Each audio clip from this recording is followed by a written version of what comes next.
चलिए, good afternoon. आज का हमारा चैप्टर जो है वो रहेगा हमारा वर्क, एनर्जी एंड पावर। ठीक है ना।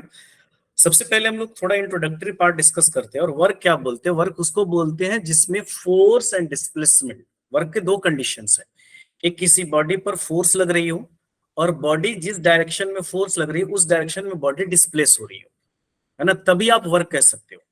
जैसे आप फोर्स लगा रहे हो मान लो बेटा, और बॉडी में डिस्प्लेसमेंट नहीं हो रही है, तो वर्क जो है जीरो हो जाएगा।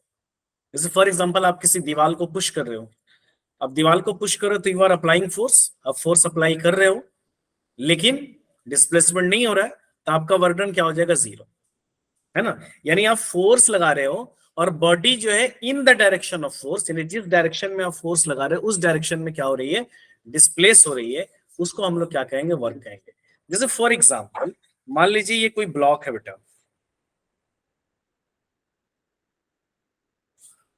ठीक है, एक ब्लॉक है, ये एम मास का एक ब्लॉक है, ठीक है ना।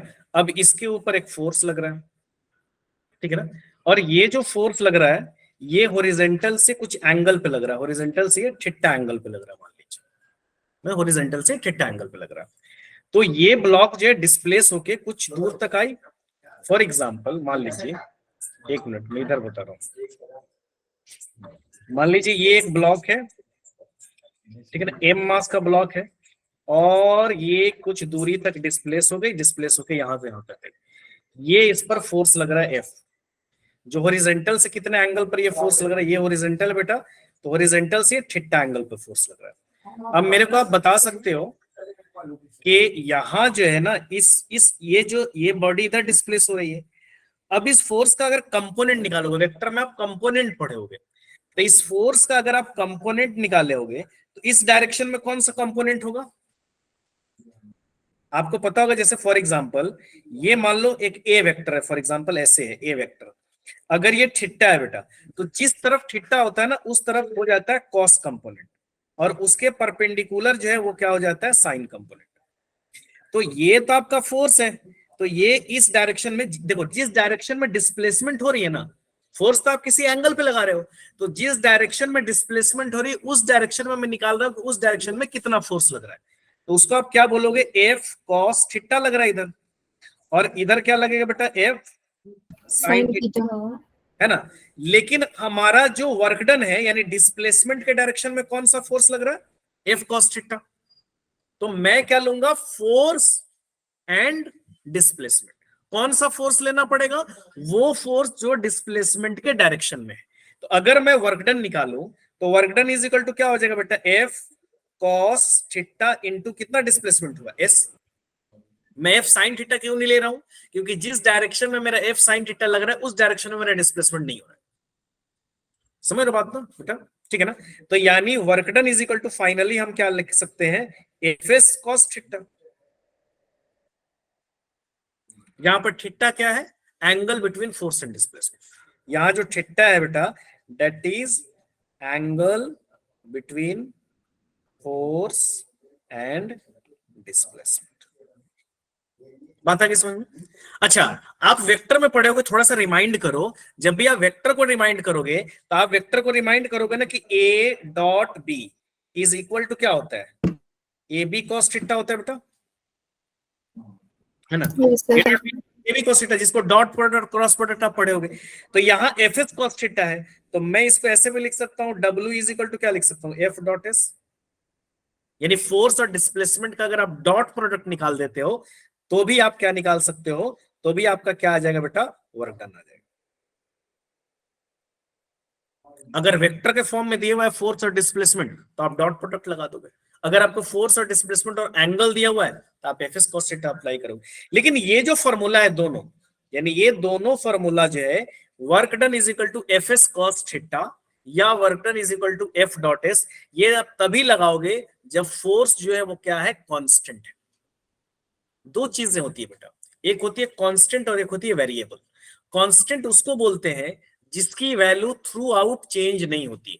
जैसे मैं कहूं एक बॉडी है और उस बॉडी पे आप फोर्स लगा रहे हो और वो फोर्स कितना लग रहा है? 100 न्यूटन। अब 100 न्यूटन का मतलब क्या हुआ? कि वो फोर्स 100 न्यूटन है, यानी force is not going to change, वो फोर्स बदलेगी नहीं ना। Yes sir. तो 100 न्यूटन कांस्टेंट हो गया। लेकिन मैं कहूं एक बॉडी पर फोर्स लग रहा है और फोर्स लग रहा है 100x न्यूटन, अब ये वेरिएबल फोर्स हो गया। क्यों? क्योंकि अब इसकी वैल्यू किस पे डिपेंड कर रही है? एक्स पे डिपेंड कर रही है। यानी एक्स की वैल्यू 0 होगी तो फोर्स की वैल्यू 0 हो जाएगी, एक्स की वैल्यू 1 होगी तो फोर्स की वैल्यू 100 हो जाएगी, एक्स की वैल्यू 2 होगी तो फोर्स की वैल्यू 200 हो जाएगी। अब फोर्स की वैल्यू फिक्स नहीं है। मेरी बात ये समझना, इससे क्वेश्चन आपको कौन सा फॉर्मूला लगाना ये डिसाइड होगा। यानी अगर आपके पास फोर्स की वैल्यू कांस्टेंट है तब तो आप एफ एस कॉस थीटा लगा लो या एफ डॉट एस लगा लो, कोई प्रॉब्लम नहीं। लेकिन अगर वेरिएबल फोर्स रहेगा तो फिर हमको दूसरा मेथड लगाना पड़ेगा। यानी ये दोनों फॉर्मूला हम बेटा लगा सकते हैं। अब वो क्वेश्चन देख कर ना समझ में आ जाएगा। जैसे मेरे को बोल रहा है force is 10 newton is acting, 10 newton means constant force, 100 newton constant force, 1000 newton constant force, 1000 x variable force, 1000 y variable force, 1000 a variable force. बस समझ में आ रही ना?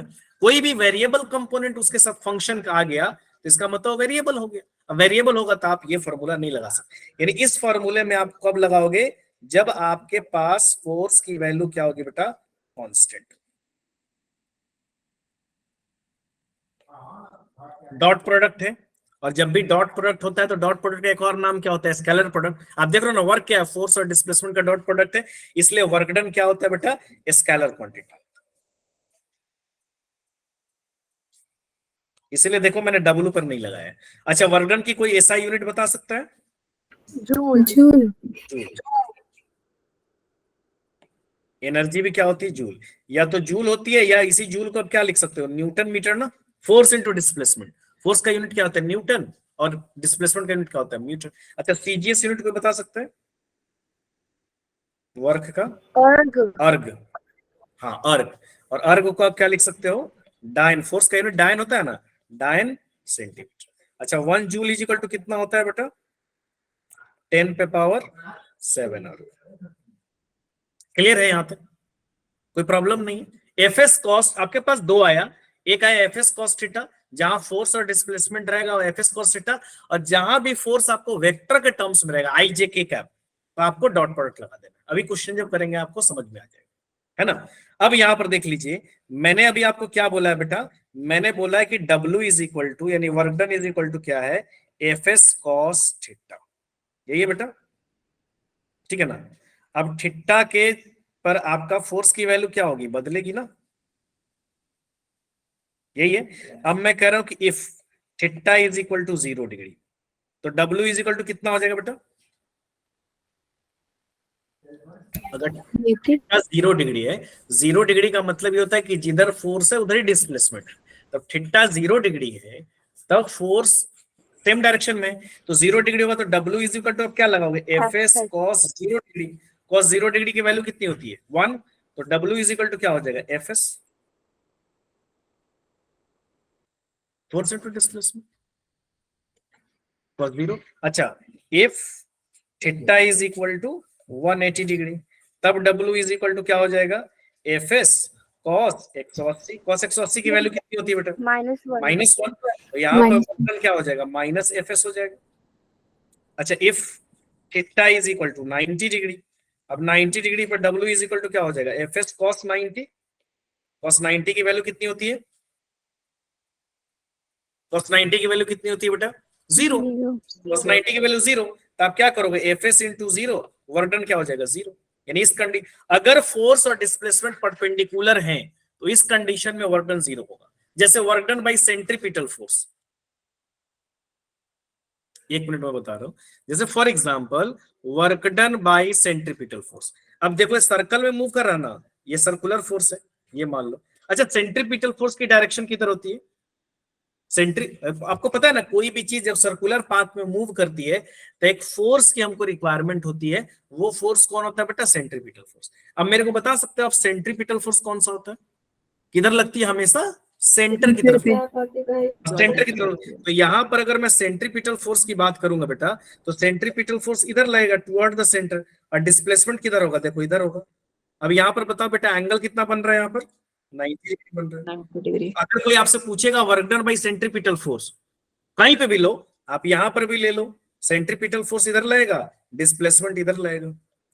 कहीं पर भी लोगे फोर्स और डिस्प्लेसमेंट के बीच में एंगल कितना होगा, 90 डिग्री।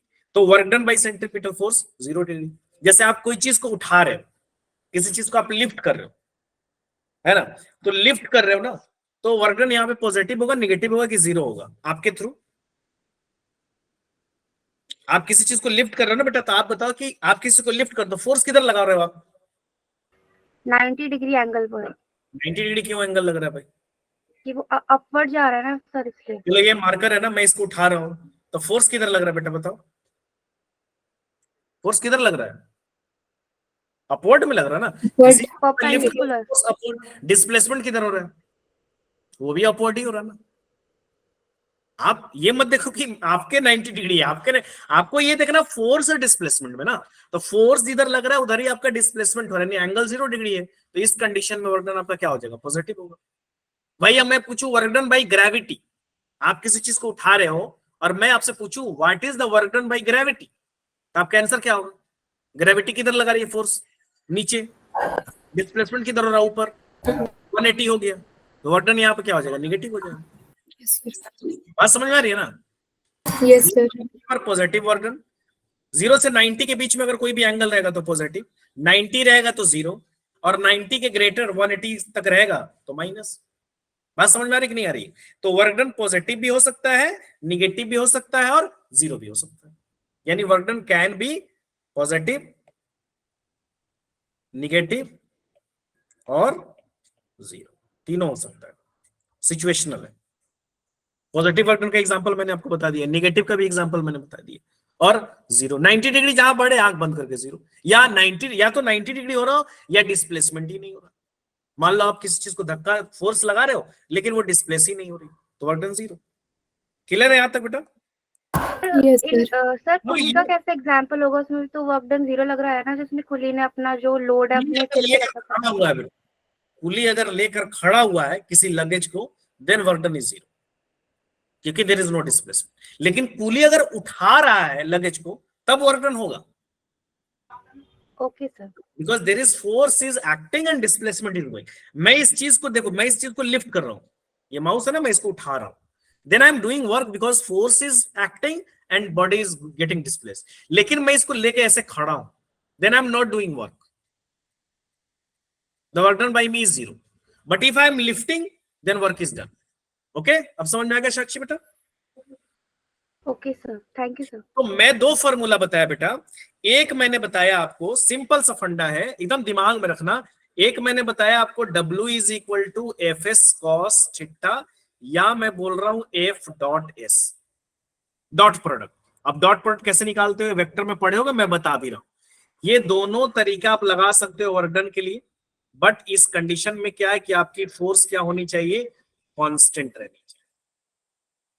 बट अगर आपका फोर्स वेरिएबल है, देन आपका वर्क डन में ये फॉर्मूला आप नहीं लगा सकते। तब आपको क्या करना पड़ेगा, डिफरेंशिएशन या इंटीग्रेशन का सहारा लेना पड़ेगा। For example work done by variable force, तो work done by variable force के लिए क्या लगा लो, डी डब्ल्यू। अब डी डब्ल्यू के लिए आप क्या लगाओगे, एफ इंटू डी एक्स, या डी आर भी लगा सकते हो। बात समझ में आ रही कि नहीं आ रही बेटा? गेटिंग माई पॉइंट और नॉट? Yes sir. इंटीग्रेशन करना पड़ेगा, कहां से कहां तक, इनिशियल से लेकर फाइनल तक, x1 से लेकर x2 तक। डी डब्ल्यू का इंटीग्रेशन क्या हो जाएगा, डब्ल्यू, तो आप क्या लगाओगे, f इंटू डी एक्स। कब, जब एक f जो है x का फंक्शन है,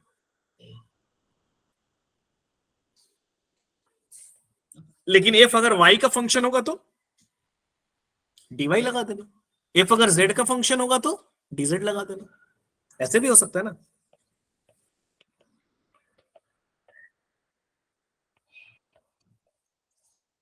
या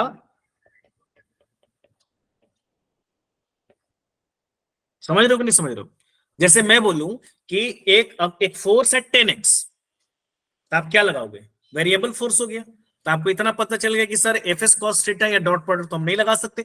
जहां आपको वेरिएबल दिखे, फोर्स की वैल्यू वेरिएबल दिखे, तो 2 मेथड है सॉल्व करने का, या तो आप इंटीग्रेशन या ग्राफ। तो ग्राफ का तो जग जाहिर है कि भाई क्वेश्चन में आपको ग्राफ दिया रहेगा, अगर ग्राफ नहीं दिया, वैल्यू दिया, तो आपको इंटीग्रेशन करना पड़ेगा। यानी work done by variable force जहां भी रहेगा, तो आप 2 ही मेथड से सॉल्व कर सकते हैं, या तो आप इंटीग्रेशन मेथड लगाओगे, या आप क्या लगाओगे, ग्राफ लगाओगे। यानी जैसे एफ डॉट डीएक्स है, तो जहां भी ऐसा इंटीग्रेशन होता है तो आप क्या करते हो, एरिया अंडर कर्व करते हो कि नहीं करते हो। जैसे इंपल्स में मैंने आपको बताया था, जहां पे भी, तो यहां पर भी आप क्या कर लोगे, अगर मान लीजिए आपको ग्राफ दिया हुआ है, फॉर एग्जांपल इसका ग्राफ दिया हुआ है, फोर्स और डिस्प्लेसमेंट का मान लीजिए आपको ग्राफ दिया हुआ है ना, मान लो ऐसे आपको वेरिएबल है, इधर भी नीचे भी हो सकता है, तो आप क्या कर लोगे, इस ग्राफ का एरिया निकाल लो, जो भी ग्राफ दिया हो। समझ में आ रहा है बेटा आप लोग की नहीं आ रहा है, शांत शांत लग रहे हैं। यस सर, आ रहा है। और लोग बताइए, ये Yes, sir, ये clear. इसका एरिया क्या हो जाएगा बेटा, पॉजिटिव, इसका एरिया क्या हो जाएगा, नेगेटिव। नेगेटिव। आप निकाल दोगे तो क्या हो जाएगा, area under F S curve is equal to क्या हो जाएगा, वर्क डन। जो भी एरिया दिया उसको निकाल लो, आपका वर्क डन आ जाएगा। क्लियर है, सिंपल। समझ में बात आ रही कि नहीं आ रही। लेकिन डिस्प्लेसमेंट किसका दिया है, फोर्स और डिस्प्लेसमेंट। यानी अगर फोर्स और तो दो ही मेथड है, कांस्टेंट फोर्स होगा तो आपका एफ एस कॉस थीटा से काम हो जाएगा, या डॉट प्रोडक्ट। कांस्टेंट फोर्स है तो, वेरिएबल फोर्स है तो आप समझ लो कि अगर सर ग्राफ दिया हुआ है तो एरिया, ग्राफ का एरिया निकाल दो। अगर कांस्टेंट का, सॉरी वेरिएबल का दो ही मेथड है, या तो आपको इंटीग्रेशन में जाना पड़ेगा या आपको ग्राफ का एरिया निकालना पड़ेगा। अब इंटीग्रेशन तो, अगर ग्राफ दिया हुआ है तो ग्राफ तभी लगाओगे ना जब ग्राफ दिया रहेगा।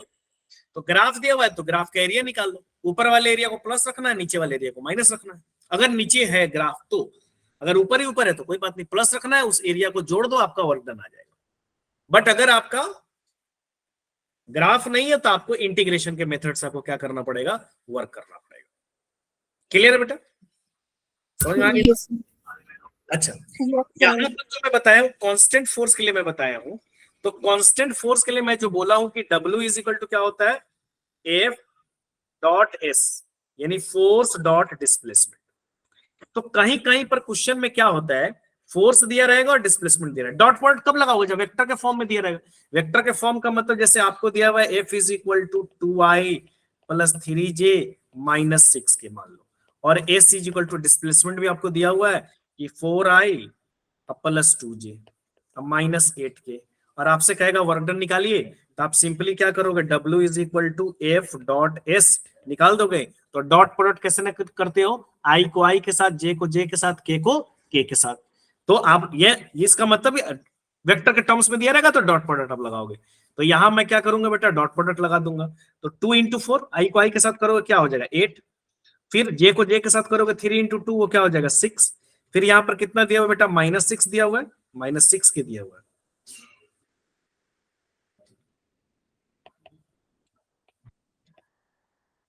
तो कितना हो जाएगा, 8 छक 48, माइनस माइनस है, 6 और 8 दोनों प्लस हो जाएगा। अब टोटल जोड़ दो कितना हो जाएगा, 14 और 48 कितना हो जाएगा बेटा, 62। तो मैं इसलिए बता रहा हूं कि कहीं कहीं पर आपको डिस्प्लेसमेंट डायरेक्टली दिया रहता है, सीधे ऐसा नीट में क्वेश्चन आ चुका है, आपको डिस्प्लेसमेंट डायरेक्टली दिया रहेगा। कहीं कहीं पर आपको डिस्प्लेस फोर्स तो दिया रहेगा लेकिन डिस्प्लेसमेंट डायरेक्टली नहीं दिया रहेगा। कहीं कहीं का आपको दे दिया कि एक बॉडी है, उस पर इतना फोर्स लगा रहे हैं और इतना बॉडी डिस्प्लेस हो रहा है, वर्क डन निकालिए, तो आप डॉट प्रोडक्ट कर दो। जहां पे आपको वेक्टर दे समझ जाना कि डॉट प्रोडक्ट से सॉल्व होगा, डॉट प्रोडक्ट कर दो, है ना। अब डॉट प्रोडक्ट आपने किया, फोर्स और डिस्प्लेसमेंट दिया था, आपको डॉट प्रोडक्ट करना है। अब डॉट प्रोडक्ट किया तो आपको कभी कभी क्वेश्चन में डायरेक्टली डिस्प्लेसमेंट दे सकता है, कभी कभी क्वेश्चन में वो डायरेक्टली डिस्प्लेसमेंट नहीं दे रहा था, वो पोजीशन दे रहा था कि बॉडी यहां से यहां गई। बात समझ में आ रही कि नहीं आ रही, वो पोजीशन वेक्टर देगा। अब जैसे ही पोजीशन देगा तो आपको एस निकालना पड़ेगा। अगर आपको R1 और R2 दिया हुआ है, यानी पोजीशन वेक्टर दिया हुआ है R1 और क्या दिया हुआ है R2, आपको क्वेश्चन में के लैंग्वेज से ही समझ में आ जाएगा कि डिस्प्लेसमेंट यहाँ पे डायरेक्टली ना देके R1 R2 के टर्म्स में दिया है। R1 दिया रहेगा और क्या दिया रहेगा, R2 दिया रहेगा। तो आप डिस्प्लेसमेंट निकालोगे, कैसे निकालोगे, R2 माइनस R1। पहले आपको डिस्प्लेसमेंट निकालना पड़ेगा, समझ रहे हो ना। दो, मैं बार बार रिपीट कर रहा हूं, दो कंडीशन है आपके साथ। एक तो आपको फोर्स और डिस्प्लेसमेंट डायरेक्टली दिया हुआ है, एक क्या है आपको डायरेक्टली दिया हुआ नहीं है डिस्प्लेसमेंट, आपको R1 और R2 के टर्म्स में दिया हुआ, तो पहले आप क्या करोगे, डिस्प्लेसमेंट को फाइंड आउट करोगे, देन आप फोर्स के साथ डॉट प्रोडक्ट करोगे। क्लियर है? एफ एस कॉस थीटा और एफ डॉट एस, ये दोनों तब लगेंगे जब हमको फोर्स कांस्टेंट रहेगा।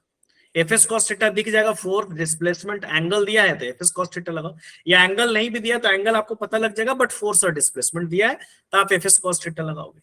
अगर आपको वेक्टर के टर्म्स में फोर्स और डिस्प्लेसमेंट दिया हुआ है तो आप एफ डॉट एस लगाओगे। कभी कभी क्वेश्चन में एफ डॉट एस डायरेक्टली दिया रहता है, यानी फोर्स और डिस्प्लेसमेंट डायरेक्टली दिया रहता है। कभी कभी क्वेश्चन में डिस्प्लेसमेंट डायरेक्टली नहीं दिया रहता है, वो पोजीशन के टर्म्स में दिया रहता है कि इस पोजीशन से बॉडी इस पोजीशन गई तो फाइनल पोजीशन में से इनिशियल पोजीशन घटाओगे, देन आपका डिस्प्लेसमेंट निकलेगा, देन उस डिस्प्लेसमेंट को आप फोर्स के साथ क्या करोगे, डॉट करोगे, तो आपका वर्क डन आ जाएगा। और वेरिएबल फोर्स है तो आपको इंटीग्रेशन करना पड़ेगा। अगर वाई कंपोनेंट है तो एफ इंटू डी वाई करना। अगर एक्स के, जनरली वाई और एक्स में रहता है, जेड में चांसेस कम है बट हो सकता है। अगर जैसे मैं 10x बोलूं कि एक बॉडी है उस पर फोर्स जो है 10x न्यूटन लग रहा है, बॉडी 0 से 2 मीटर तक गई है, वर्क डन निकालिए, तो आप क्या करोगे, 10x इंटीग्रेशन। ग्राफ दिया है, फोर्स और डिस्प्लेसमेंट दिया है, ग्राफ दिया है, then you will find the area of the graph, you can find the force. Clear बेटा यहां तक? Yes sir. Yes sir. Yes अब सर। क्वेश्चन की बारी आती है। क्वेश्चन में पहला क्वेश्चन देख लो बेटा। फर्स्ट क्वेश्चन क्या कह रहा है जरा देखो। फर्स्ट क्वेश्चन कह रहा है a body of mass 3 kg under a constant force, constant force है, कॉजेज अ डिस्प्लेसमेंट, है ना, गिव्स द रिलेशन, यानी कांस्टेंट फोर्स है तो आप क्या लगा सकते हो, एफ एस लगा सकते हो, क्योंकि अंडर उसी डायरेक्शन में है तो आप क्या लगाओगे, एफ एस कॉस थीटा, यानी एफ इंटू एस लगा सकते हो, यानी डब्ल्यू इज इक्वल टू आप यहाँ पे क्या लगा सकते हो, F into S, cos zero हो जाएगा। अब under a constant for which causes, एक कांस्टेंट फोर्स कॉजेज डिस्प्लेसमेंट, यानी अगर एंगल रहता तो एंगल दिया होता 30 डिग्री 60 डिग्री जो भी, तो उसी के डायरेक्शन में लग रहा है, तो यहाँ पर क्या हो जाएगा, कॉस जीरो हो जाएगा। या तो कॉस जीरो लिखो या डायरेक्टली आप एफ इंटू एस लिख दो, क्योंकि कॉस जीरो 1 हो जाएगा, तो डब्ल्यू इज इक्वल टू क्या हो जाएगा, एफ इंटू एस। एस दिया हुआ है, एस दिया हुआ है कि नहीं दिया हुआ, दिया हुआ है ना, लेकिन एफ दिया हुआ है आपको, एफ नहीं दिया हुआ है, नो तो आप क्या लिख सकते हो, W is equal to mass into area, mass into acceleration लिख सकते हो एफ की जगह पे। Yes sir. फोर्स की जगह पे आप मास इंटू एक्सेलरेशन तो बेटा हम लोग लिख सकते हैं ना। अब यहां पर मेरे को मास तो दिया हुआ है, डिस्प्लेसमेंट भी ठीक है दिया हुआ है, मान लीजिए हम डिस्प्लेसमेंट भी एस है ना, 2 सेकंड दिया हुआ है तो मैं इसको क्या करूंगा, 2 सेकंड पे पुट कर दूंगा, लेकिन मेरे को एक्सेलरेशन नहीं दिया हुआ है, लेकिन डिस्प्लेसमेंट दिया हुआ है। तो अगर मेरे को डिस्प्लेसमेंट दिया हुआ है तो एक्सेलरेशन में निकाल सकता हूं, कोई तरीका है? अगर मान लो मेरे को डिस्प्लेसमेंट दिया हुआ है तो मैं डिस्प्लेसमेंट से एक्सीलरेशन पर पहुंच सकता हूं कि नहीं पहुंच सकता हूं? अगर यस सर। जैसे differentiation s is equal to ut plus half पहले, हाँ पहले तो आप डिफरेंशिएशन करोगे तो v पे पहुंचोगे, यानी v इज इक्वल टू क्या हो जाएगा, ds बाई dt। अब यहां पे d बाई dt लगा दो, s कितना है 1/3 टी स्क्वायर, इसको डिफरेंशिएट करो बेटा कितना हो जाएगा, पावर बाहर आ जाएगी ना, v इज इक्वल टू कितना हो जाएगा 2/3 इंटू टी, यही होगा, यस सर। पावर बाहर आती है ना, पावर में से कम हो जाती है। अब v आया तो a भी आ जाएगा, a कैसे आएगा बताओ बेटा, a इज इक्वल टू क्या हो जाएगा dv बाई dt। अब dv बाई dt करोगे तो सिर्फ t है तो t, एक t रहता है तो t क्या होता है, कैंसिल आउट हो जाता है ना, पता है ना आपको, सिंगल t पे पावर कितना है 1, तो 1 बाहर आ जाएगा, t पे पावर 0 हो जाएगी। अगर सिंगल t है तो उसका डिफरेंशिएशन में t खत्म हो जाएगा, कांस्टेंट रह जाएगा, तो ये क्या हो जाएगा बेटा 2/3 मीटर पर सेकंड स्क्वायर। ये आपका क्या आ गया, एक्सेलरेशन आ गया। अब आप वर्क डन निकाल सकते हो कैसे, W is equal to m, m पे इस पे लगा दो, एम कितना है 3, ए कितना आ गया आपका 2/3, और क्या लगाओगे आप एस कितना है 1/3, कितने सेकंड पे निकालना है, देखो यहाँ पर कितने सेकंड पे निकालना है 2 सेकंड पर, तो टी के 1 ये देखो एस का मैं पुट कर रहा हूँ 1/3 इंटू टी कितना हो जाएगा 2 का स्क्वायर। सही है बेटा कि नहीं है, सही है कि नहीं है, समझ में आया कि नहीं है? Yes sir, yes sir, clear. आ गया। मास इंटू एक्सीलरेशन, फोर्स हो गया, इंटू डिस्प्लेसमेंट। तो 3 से 3 कट जाएगा, कितना आ जाएगा 2/3 इंटू 4, कितना हो जाएगा बेटा 8/3। Mass into acceleration. मेरे को एक्सीलरेशन अगर फोर्स दिया रहता तो मैं डायरेक्टली एफ इंटू डिस्प्लेसमेंट कर देता, लेकिन मेरे को डायरेक्टली नहीं दिया हुआ था, तो मैं एफ इंटू, मेरे को एस दिया हुआ है और मास दिया हुआ है। अरे भैया तो हम जिस सोचेंगे ना कि अरे मास दिया हुआ है तो मेरे को फोर्स चाहिए, क्योंकि एस तो क्वेश्चन में दिया हुआ 1/3t²। अब एस दिया हुआ है तो मेरे को मास चाहिए, तो एम इंटू ए। अब ए नहीं है तो कहीं ना कहीं हम लिंक खोजेंगे। तो भाई अगर मेरे को एस दिया हुआ है तो मैं बी पे पहुंच सकता हूँ, बी ए पे आ रहेगा तो मैं ए पे आ सकता हूँ। ठीक है, आ गई बात समझ में कि नहीं आई? Sir clear. आ गई ना? क्लियर। अब यहां पे देखो, यहां पर भी यूनिफॉर्म फोर्स है और फोर्स की वैल्यू दी हुई है, यहां पे देख लो, सीधे फोर्स की वैल्यू दी हुई है। Uniform force the particle displace from, यानी इस पोजीशन से इस पोजीशन पार्टिकल डिस्प्लेस हो रही है। अब यहां वेक्टर के टर्म्स में दिया हुआ है। अब मेरे को आप बता सकते हो कि यहां पर कौन सा फर्क, कैसे हम वर्क डन निकालेंगे? अगर मेरे को वेक्टर के टर्म्स में फोर्स दिया हुआ है और डिस्प्लेसमेंट दिया हुआ है तो मैं कैसे वर्क डन निकालूंगा यहां पर?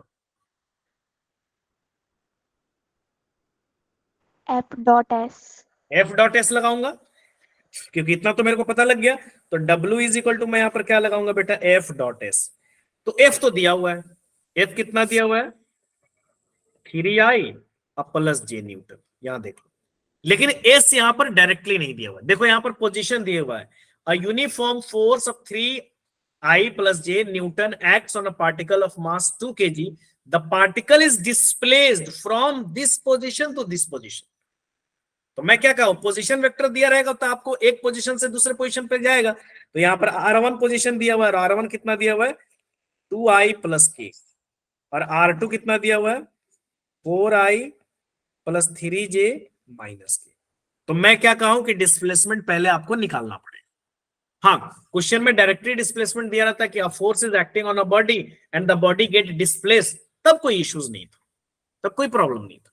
लेकिन यहां पर मेरे को डायरेक्टली डिस्प्लेसमेंट नहीं दिया हुआ है, एक पोजीशन से दूसरा पोजीशन दिया हुआ है। तो R1 से R2, तो मैं S निकालूंगा। और S इज इक्वल टू, मैं कैसे बोला हूं, कैसे निकालोगे आप? R2 minus R1। अब S इज इक्वल टू निकालो आप। R2 कितना है? 4I plus 3J minus K। इसमें से माइनस लगाओगे क्या? R1 2I plus K। ठीक है, R2 माइनस R1। अब इसको कर दो आप, 4I plus 3J minus K minus 2I minus K। अब I और देख लो, 4I और माइनस 2I कितना बच गया? 4 में से 2I घट गया तो 2I बच गया ना। यहां देखो, I वाले को I वाले के साथ घटाओ, देखो। फिर 3J है, लेकिन उसमें से माइनस कुछ नहीं होगा तो उतना का उतना ही रह जाएगा। J है, अगला कोई J है जाएगा नहीं, तो कितना हो जाएगा बेटा? 3J। अच्छा, K माइनस और माइनस दोनों माइनस है, तो कितना हो जाएगा बेटा? -2K। समझ में आया कि नहीं है मैंने कैसे डिस्प्लेसमेंट निकाला? R2 minus R1। देखो ये माइनस साइन दोनों के लिए होगा ना, यहां जो माइनस है तो मैं माइनस को अंदर लेगा तो -2I माइनस K।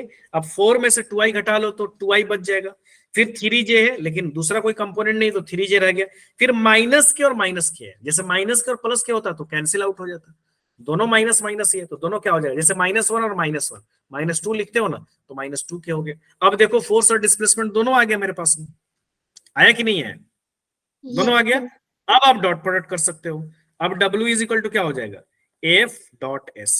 अब डॉट प्रोडक्ट कैसे करते हो? I वाले को I वाले के साथ, I वाले का कितना है? 3 इंटू 2, तो कितना हो जाएगा? 6। फिर J वाले को J के साथ, J वाले को J के साथ। ठीक है, शाइस्ता बेटा कर देते हैं एक एक्सप्लेन। J वाले को J के साथ। अब J वहां ऊपर J के पास कुछ भी नहीं है, J के पास कुछ भी नहीं, तो उसके पास अगर मान लो सीधे J दिया हुआ है तो यहां पर वैल्यू कितनी है? यहां पर 1 है। सिंपली J दिया हुआ है तो समझ लो कोई 1 वैल्यू दी हुई है। तो यहां पर आप क्या करोगे? 1 इंटू 3, तो कितना हो जाएगा बेटा बताओ? +3। अच्छा, यहां पर नहीं कुछ है तो K का वैल्यू कितना होगा? ऊपर में K है क्या? नहीं है ना, नीचे में K है लेकिन ऊपर में K नहीं है, तो वो कितना हो जाएगा? 0। क्योंकि यहाँ पर क्या मानना पड़ेगा? 0 K। ऊपर में K नहीं है कि नहीं तो 0, तो 0 हो गया, यानी W इज इक्वल टू कितना हो जाएगा 6 + 3 क्या हो गया 9 जूल। हाँ सही, तो देखिए मैं बता दे रहा हूँ, एक बार और एक्सप्लेन कर दे रहा हूँ।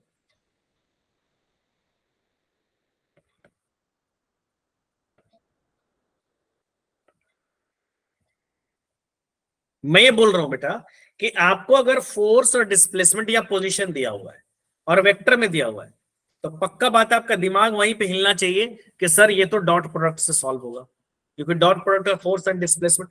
लेकिन कभी कभी, मैं अभी प्रीवियस भी बोला था, कभी कभी क्वेश्चन में आपको फोर्स और डिस्प्लेसमेंट दोनों दिया रहेगा, फोर्स और डिस्प्लेसमेंट दोनों दिया रहेगा, तो डायरेक्टली आप लगा दो, एफ डॉट एस कर दो। मैं बोल रहा हूं कभी कभी आपको क्वेश्चन में डिस्प्लेसमेंट डायरेक्टली नहीं दिया रहेगा, आपको दिया रहेगा कि बॉडी इस पोजीशन से इस पोजीशन गई, तो इन दोनों के बीच का डिस्टेंस निकालोगे। वो पोजीशन दिया हुआ है कि पहले वाले के पहले इस पोजीशन पे था, फिर वो इस पोजीशन पे आया, तो दोनों की अलग अलग पोजीशन है, तो दोनों की पोजीशन निकालो। तो दोनों का पोजीशन, तो जब भी पोजीशन के टर्म्स में रहेगा तो आपको पहले डिस्प्लेसमेंट निकालना पड़ेगा, और वो कैसे निकालोगे आप, R2 - R1। Okay sir. R2 - R1 मैंने निकाल दिया, और R2 - R1 मेरा S हो गया। फिर उस S को ले जाके मैंने क्या किया, फोर्स के साथ क्या किया, यहां पर डॉट कर दिया। क्लियर है? Yes sir.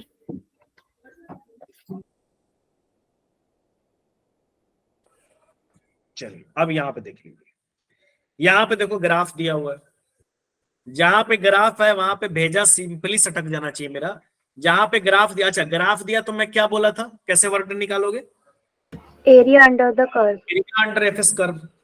ग्राफ दे तो हाँ, ये जरूर देख लेना कि इस साइड फोर्स रहना चाहिए और इस साइड डिस्प्लेसमेंट होना चाहिए। ऐसा नहीं ग्राफ कुछ और है और आप दोनों का एरिया निकाल के मस्त हो गए। फोर्स और डिस्प्लेसमेंट का एरिया, और जनरली दिया रहेगा तो आपको फोर्स और डिस्प्लेसमेंट ही दिया रहेगा बेटा, ये तो तय है।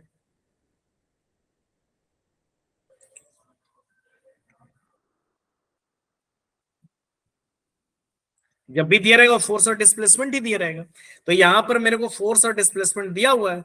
अब जब फोर्स और डिस्प्लेसमेंट दिया रहेगा तो हम क्या करेंगे, उसका एरिया निकाल देंगे। ठीक है बाबू? Yes sir. तो यहां पर जैसे दिया तो मेरे को समझ जाना चाहिए कि यहां पर वर्क डन के लिए क्या निकालोगे आप, area under FS curve. FS curve लिख लीजिए या ग्राफ लिख लीजिए।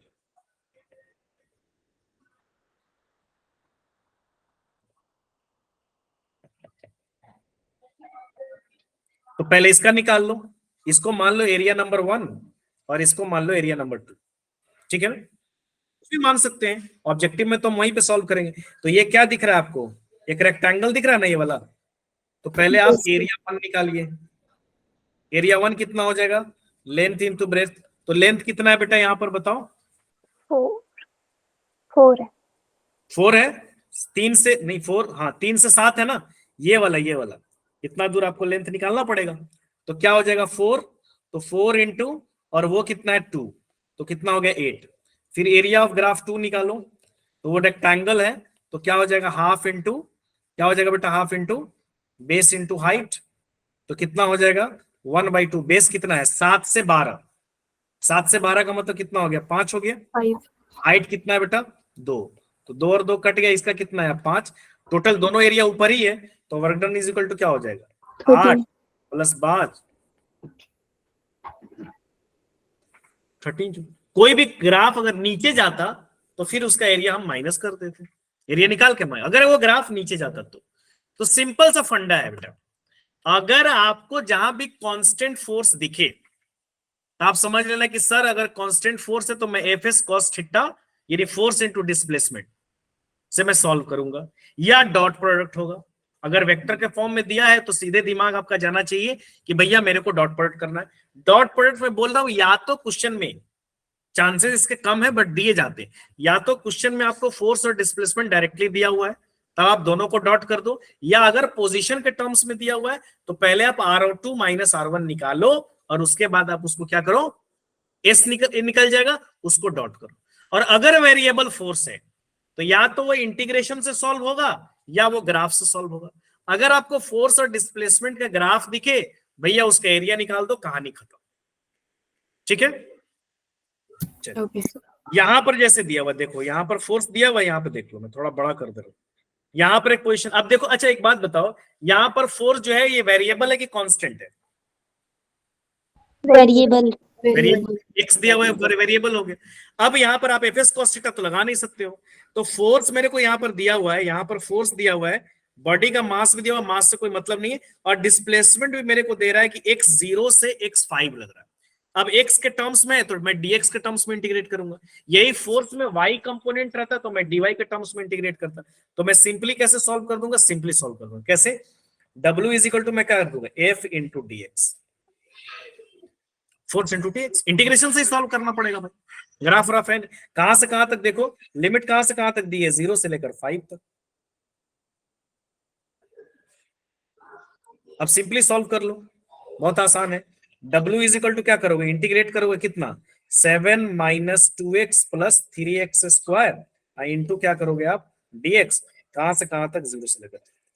अब कोई इसका इंटीग्रेशन मेरे को बता सकता है, ठीक अलग अलग करो, 7 कांस्टेंट है, कांस्टेंट है ना, तो अलग अलग भी आप तोड़ सकते हो। इसका इंटीग्रेशन कैसे हो जाएगा बताओ, W इज इक्वल टू कितना हो जाएगा, 7 का इंटीग्रेशन, जैसे अगर आप करोगे 7 इंटू डी एक्स, तो इसका इंटीग्रेशन कितना हो जाएगा, 7 तो कांस्टेंट है, dx का इंटीग्रेशन क्या हो जाएगा, x, तो 7 का इंटीग्रेशन क्या हो जाएगा, 7x माइनस 2x का इंटीग्रेशन करो,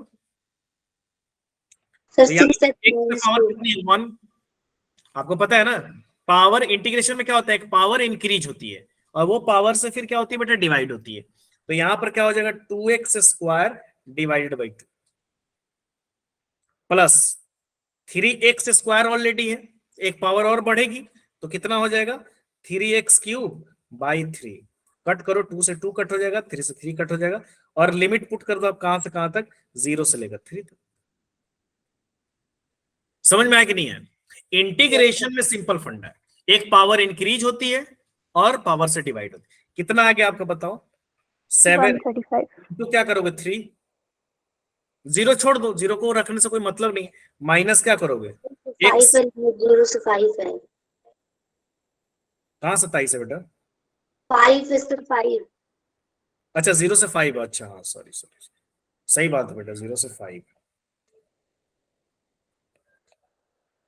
तो यहां भी मैं कर दूंगा 0 से लेकर, हाँ 0 से लेकर 5 तक है बेटा, तो 0 से 7 इंटू 5 करो, फिर माइनस x स्क्वायर करोगे तो x की जगह पे क्या करो, 5 का स्क्वायर, फिर क्या बच गया x क्यूब, तो क्या करोगे 5 का क्यूब। अब 7 बचे कितना हो जाएगा बेटा, 35 माइनस 25, अब प्लस 5 का स्क्वायर कितना हो जाएगा बेटा, 125 ना, 125। तो 125 कट गया, कितना हो जाएगा 135 जूल। ऑप्शन नंबर सी, पिछले वाला में ऑप्शन टिक हुआ है, ऑप्शन नंबर 38, इसमें ऑप्शन टिक हुआ है, कितना आंसर आया मेरा, 9 जूल, 9 जूल।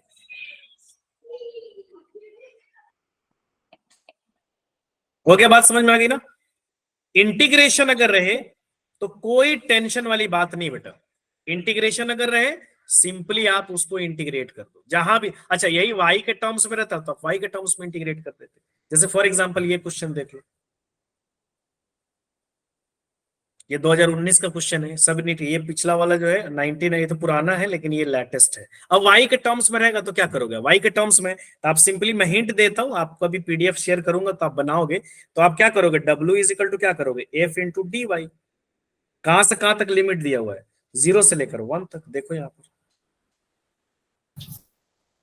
तो आप क्या पुट करोगे बताओ, एकदम आसान है, w इज इक्वल टू क्या पुट कर दो, f की वैल्यू पुट कर दो, 20 प्लस 10y इंटीग्रेशन क्या करोगे आप, dy, 0 से लेकर 1 तक। कितना आंसर आएगा ये आप मेरे को बताओगे, 25 joule. 20y plus y, 20y, अब प्लस क्या हो जाएगा, 10y स्क्वायर बाई 2, 25 आ जाएगा, हाँ सही बोल रहे हो। 20y 10 करोगे अलग, 20 का इंटीग्रेशन करोगे तो 20 का इंटीग्रेशन, जैसे ये देखो इंटीग्रेशन 20 इंटू डी वाई, अलग अलग तोड़ दो, तो 20 तो 20 रह जाएगा, डी वाई का इंटीग्रेशन क्या हो जाएगा, वाई तो 20y, और इसको करोगे 10y इंटू क्या करोगे डी वाई, तो इस पे पावर ऑलरेडी 1 है, तो इसका क्या करोगे 10y स्क्वायर डिवाइडेड बाई 2, क्या बच गया 5y स्क्वायर, तो इसको इंटीग्रेट करोगे तो क्या हो जाएगा 20y अब प्लस क्या हो जाएगा 5y², कहां से कहां तक, 0 से 1 तक। 30 नहीं आएगा बेटा, 25 आएगा। साक्षी बेटा 30 नहीं आएगा। यहां देखो आप कैसे सॉल्व करोगे, 20 इंटू वाई की जगह पे क्या करोगे 1, फिर 5 इंटू वाई की जगह पे क्या करोगे आप 2 इंटू कर दियो ना, इसलिए आपका 30 आ गया होगा। तो ये कितना आ गया 20 अब प्लस 5, ये कितना आ जाएगा बेटा 25। Okay done. Yes sir. चलो अब आता है बेटा कंजर्वेटिव फोर्स। दो टाइप का फोर्स होता है, एक होता है कंजर्वेटिव फोर्स और एक होता है non conservative force. Conservative force उस फोर्स को कहते हैं जिसके थ्रू, जिस पर या जिसके थ्रू, यानी जिसके थ्रू वर्क किया गया हो या जिसके थ्रू वर्क, यानी जिसके खिलाफ वर्क करो या जिसके थ्रू वर्क किया गया हो। जैसे मैं हूं, मैं वर्क करूं या मेरे अगेंस्ट वर्क करूं, अगर मैं कंजर्वेटिव फोर्स हूं तो चाहे मैं वर्क करूं या मेरे अगेंस्ट वर्क हो, वो दोनों वर्क पाथ पे डिपेंड नहीं हो। जैसे मान ले कंजर्वेटिव फोर्स है, अब कंजर्वेटिव फोर्स है, मान लीजिए कि आप ए पाथ से बी पाथ गए, यहां से यहां गए, आपने वर्क किया। मान लो सिंपली ये इस पाथ से गए तो आपने वर्क किया W1, फिर आप इस पाथ से गए आपने वर्क किया W2, फिर आप सिमिलरली तीसरे पाथ से गए और आपने वर्क किया W3।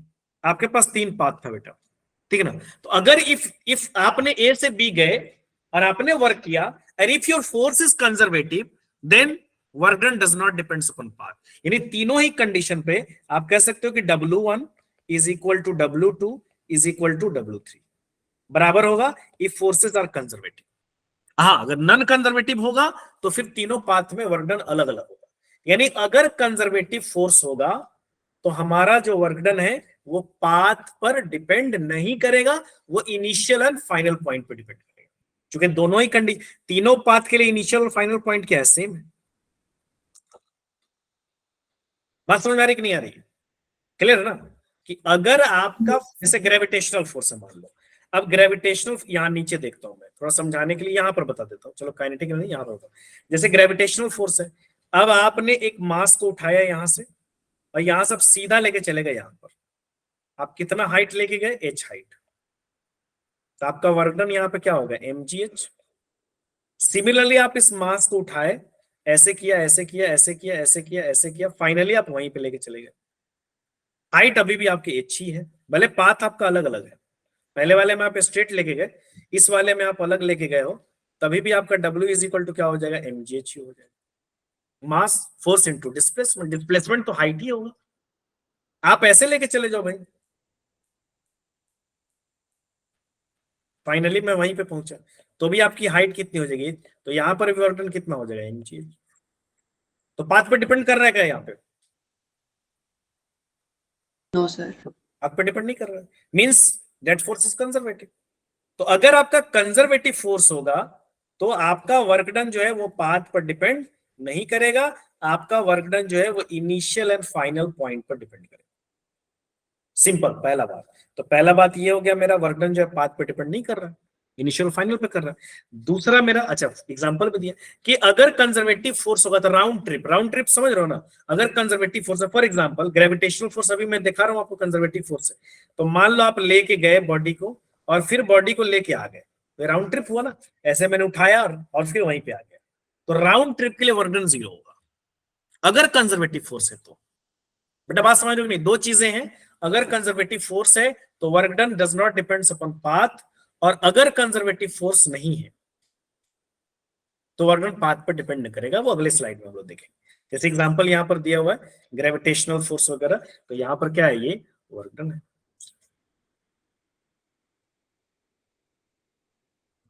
ठीक है, राउंड ट्रिप के लिए 0 होगा, राउंड ट्रिप का मतलब गया और आया, अगर कंजर्वेटिव फोर्स होगा तो वर्क डन और अगेंस्ट, यानी वर्क डन किया या उसके अगेंस्ट किया, अगर कंजर्वेटिव फोर्स है तो राउंड ट्रिप में राउंड ट्रिप हो गया, work done 0।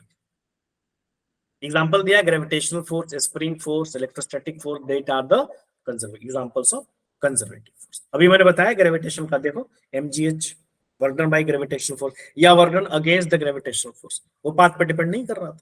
Non conservative force में क्या है कि नॉन कंजर्वेटिव फोर्स है तो work done depends upon path, path पर डिपेंड करेगा, हर अलग अलग पाथ के लिए अलग अलग होगा। जैसे फ्रिक्शनल फोर्स, अब frictional force conservative force, sorry non conservative force, अब वो पाथ पर डिपेंड करे। जैसे मान ली नॉन कंजर्वेटिव फोर्स, आप 3 रास्ते अपनाए हो, ठीक है ना, ए से बी ही जा रहे हो आप, आपका इनिशियल और फाइनल सेम है, लेकिन एक पाथ आपका ये हो गया, एक पाथ आपका ये हो गया, एक पाथ आपका ये हो गया।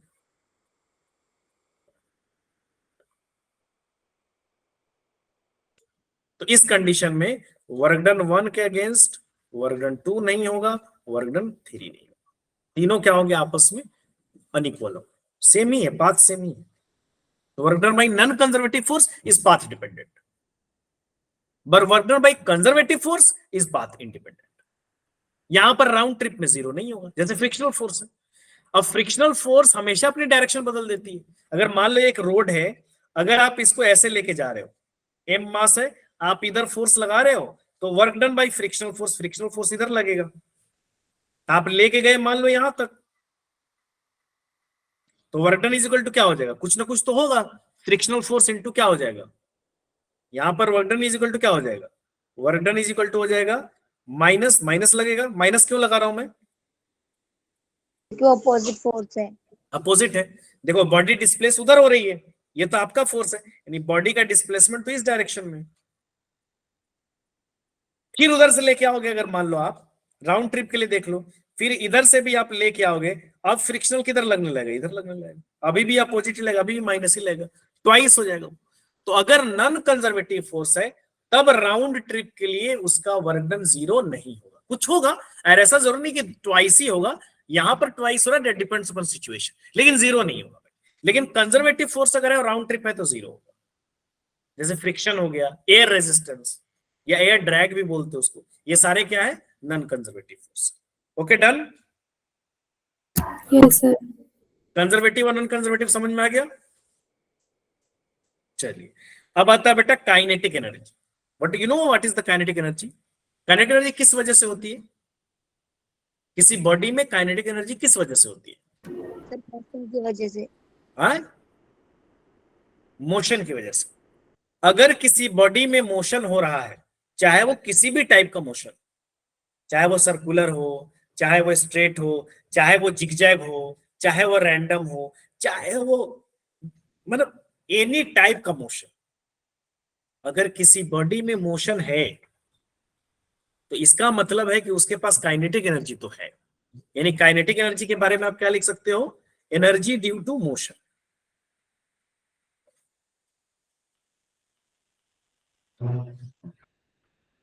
मोशन की वजह से जो एनर्जी, इसी को हम लोग क्या बोलते हैं बेटा, काइनेटिक एनर्जी। अच्छा काइनेटिक एनर्जी का कोई फॉर्मूला बता सकता है मेरे को, half mv Square. Half m v square, half into mass into velocity, या स्पीड, मैंने मैग्नीट्यूड रखना है हमको। अच्छा काइनेटिक एनर्जी स्केलर क्वांटिटी की वेक्टर क्वांटिटी, सर स्केलर है। Scalar. कोई भी एनर्जी हो बेटा, energy is always scalar quantity, वो कोई भी एनर्जी हो, वो काइनेटिक हो, वो पोटेंशियल हो, मैकेनिकल हो, केमिकल हो, एंड अला एनर्जी, बला एनर्जी, ढला एनर्जी, कोई एनर्जी हो, एनर्जी आए स्केलर, तुक्का मारो सीधे स्केलर, तुक्का नहीं मतलब कंफर्म है स्केलर। तो ये आ गया kinetic energy due to motion. Motion कोई बॉडी में है तो उसके पास काइनेटिक एनर्जी होगी ही होगी। अच्छा मोमेंटम पढ़ाए थे आप लोगों को, लीनियर मोमेंटम या momentum, yes sir. Yes, sir. Newton law of motion में पढ़ाए थे ना बेटा। Yes sir. तो मोमेंटम इज इक्वल टू क्या होता है, m into v।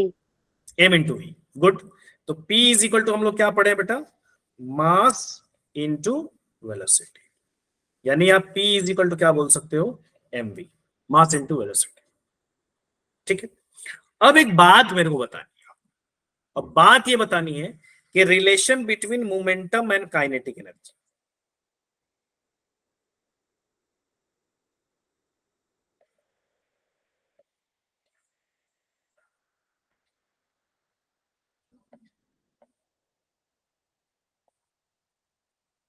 तो काइनेटिक एनर्जी तो हम लोग अभी देखे हैं, kinetic energy is equal to क्या है बेटा, sir half p square. Half p square by m, ये हो गई मोमेंटम, काइनेटिक एनर्जी। अब इसको आप ऐसे लिख सकते हो बेटा, kinetic energy is equal to 1/2 mv square into m by m. Mathematically तो ऊपर नीचे से मैं मल्टीप्लाई कर सकता हूँ सेम से, कोई प्रॉब्लम नहीं है, नहीं है ना। अब यहाँ पर क्या हो जाएगा बताओ, kinetic energy is equal to 1/2 m square v square by m हो गया।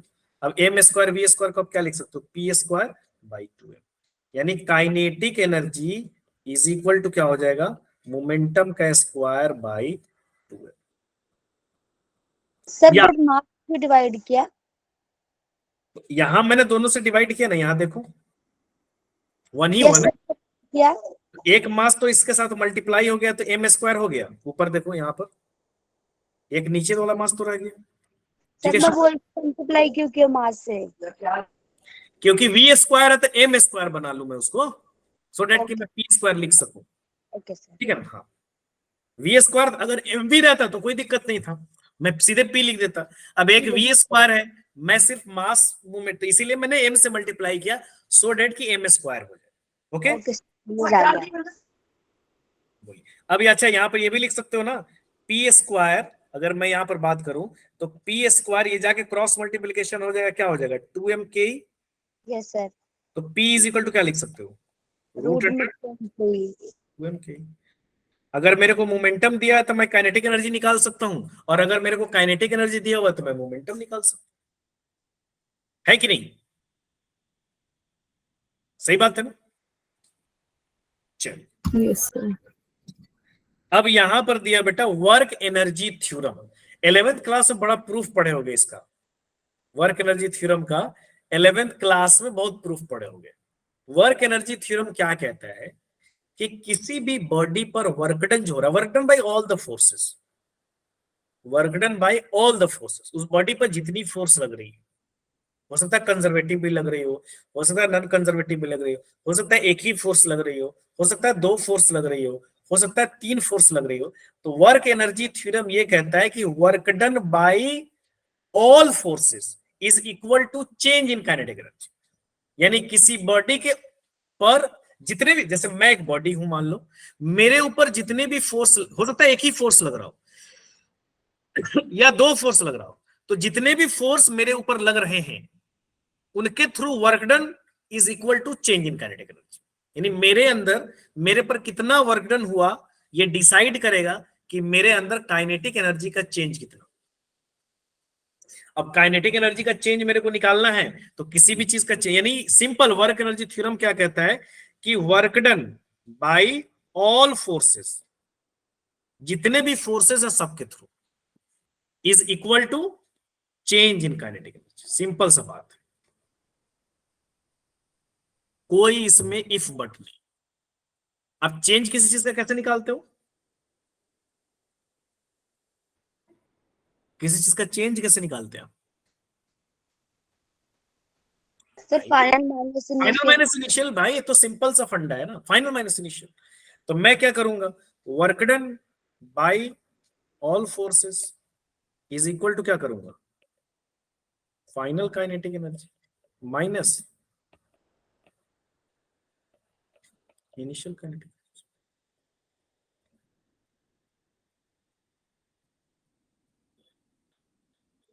हो गया, बात खत्म।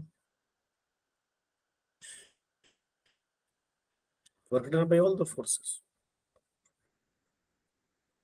क्लियर है। कभी भी अच्छा, कब आपको लगेगा कि सर ठीक है आप बता दिए मेरे को समझ में आ गया कोई प्रॉब्लम नहीं है, इस सर मैं लगाऊंगी कब इसको, सर मेरे को ये समझ में नहीं आता, आपने तो वर्क डन का कितना एग्जाम फॉर्मूला बता दिया, आप तो एफ एस कॉस थीटा भी बता दिए, आप तो सर एफ डॉट एस भी बता दिए, आप तो सर इंटीग्रेशन भी बता दिए, आप तो सर ग्राफ भी बता दिए, और सर एक नया तमाशा आप ला दिया, work done equal to kinetic energy. अभी कब कब समझेंगे सर क्या लगाना है, मेरा दिमाग काम नहीं कर रहा है। तो मैं बताता हूँ आपको कब लगाना है, जहां आपको दिखे कि वेलोसिटी के टर्म्स में है, एनर्जी काइनेटिक एनर्जी कब आएगी, हाफ एम वी स्क्वायर में आएगी। जहां आपको क्वेश्चन में दिखे कि वो वेलोसिटी की में बात कर रहा है, स्पीड में बात कर रहा है, अवर्डन मेरे से पूछ रहा है, तो भैया जब स्पीड में बात कर रहा है मतलब कहीं ना कहीं काइनेटिक एनर्जी से मेरे को रिलेट कर रहा है।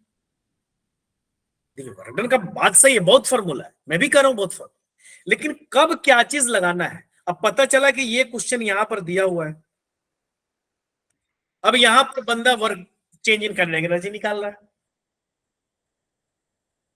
कि सर आप तो बताए थे, यहाँ पर वर्क डन ही तो पूछ रहा है sir, work done. Sir last का लाइन देखिए, work done by this force move in particle. तो सर मैं चेंज इन काइनेटिक एनर्जी निकाल रही थी सर, या लगा निकाल रहा था सर, मेरे को समझ में नहीं है, आपने बताया है sir work change in kinetic energy तो लगा सकते हैं सर, क्यों नहीं आ रहा है? अरे भाई आप अप्रोच गलत लगा रहे हो। यहां देखो वेरिएबल फोर्स है, वाई के डायरेक्शन में दिया हुआ है, वेरिएबल फोर्स लगा देना भाई, इंटीग्रेशन। ग्राफ पता चला ग्राफ दिया है, आप वहां इंटीग्रेशन लगा रहे हैं, निकल जाएगा नो डाउट, ऐसा नहीं, वो मेथड टफ हो जाएगा। तो यही अप्रोच तो हमको सीखना है कि सर मैं बहुत फॉर्मूले पढ़ ली वर्क का, कब मैं क्या लगाऊं, या सर मैं कब क्या लगाऊं, मेरे को समझ नहीं आ रहा। भाई क्वेश्चन देखो, अगर नहीं भी समझ रहा तो लिखो, ये दिया है, ये दिया है, ये दिया है, ये दिया है, फोर्स दिया है, डिस्प्लेसमेंट दिया है, एंगल दिया है। अरे भैया यहाँ एफ एस कॉस थीटा लगेगा। अरे भाई फोर्स वेक्टर के टर्म्स में दिया हुआ है, इस पोजीशन से इस पोजीशन दिया है, डॉट लगेगा। जहां देखे अरे ग्राफ दिया है, एरिया ऑफ ग्राफ लगाओ। अरे वाई और एक्स के टर्म्स में या जेड के टर्म्स में दिया, भैया इंटीग्रेशन करो। अरे स्पीड का चेंज दिया जा रहा है, वेलोसिटी दिया है, स्पीड दिया है, कुछ ऐसी चीज दी है, अरे चेंज इन काइनेटिक एनर्जी लगाओ। और यही हमको सीखना है कि कब हम यहीं पे बच्चे फंस जाते हैं, उनको यही नहीं समझ में आता कि सर अप्रोच क्या लगाएं, कौन सा फॉर्मूला हम लगाएं। आप जो बता रहे हो समझ, बच्चे हमको बोलते हैं कि सर आप जो बता रहे हो मेरे को समझ में आ रहा है, कोई दिक्कत नहीं, लेकिन सर हम जब बना रहे हैं तो नहीं बन रहा। तो यही वजह होगा ना, आप अप्रोच गलत लगा रहे हो। पता चला जहां पे लगाना चाहिए चेंज इन काइनेटिक एनर्जी, वहां पे लगा रहे हैं इंटीग्रेशन। जहां पे लगाना चाहिए इंटीग्रेशन, वहां पे लगा रहा है चेंज इन काइनेटिक एनर्जी। जहां पे लगाना चाहिए वेरिएबल वाला, वहां पे लगा दे रहा है कांस्टेंट वाला। जहां पे लगाना चाहिए कांस्टेंट वाला, वहां पे लगा दे रहा है वेरिएबल वाला। तो यही मसला है। तो ये कब होगा? प्रैक्टिस से होगा। जैसे आप क्वेश्चन देखोगे, प्रैक्टिस करोगे, यू विल ऑलवेज गेट कि हमको कौन सा अप्रोच लगाना है, उसमें कोई इफ बट नहीं। ठीक है, अब यहां पर आप काइनेटिक एनर्जी का चेंज कैसे लगाओगे? Work done is equal to क्या लगा दोगे? Simple, work done is equal to kinetic energy का चेंज क्या लगा दोगे? Half m b square minus half m u square. Final velocity लिया मैंने तो फाइनल काइनेटिक एनर्जी आ गई, इनिशियल वेलोसिटी लिया तो मैंने इनिशियल काइनेटिक एनर्जी आ गई। ओके, आगे बात समझ में? Yes sir. Yes sir. चलिए, अब यहां पर एक क्वेश्चन दिया है, अब क्वेश्चन पे बात करते हैं। कर a block of mass 10 kg moving in x direction with a constant speed, speed constant है उसकी, is subject to retarding force. एक बॉडी है, उसका मास भी दिया हुआ है और उसका स्पीड भी दिया हुआ है, is subject to a retarding force, एक रिटार्डिंग फोर्स है, during its travel x is equal to 30 metre से 20 metre, find its final kinetic energy.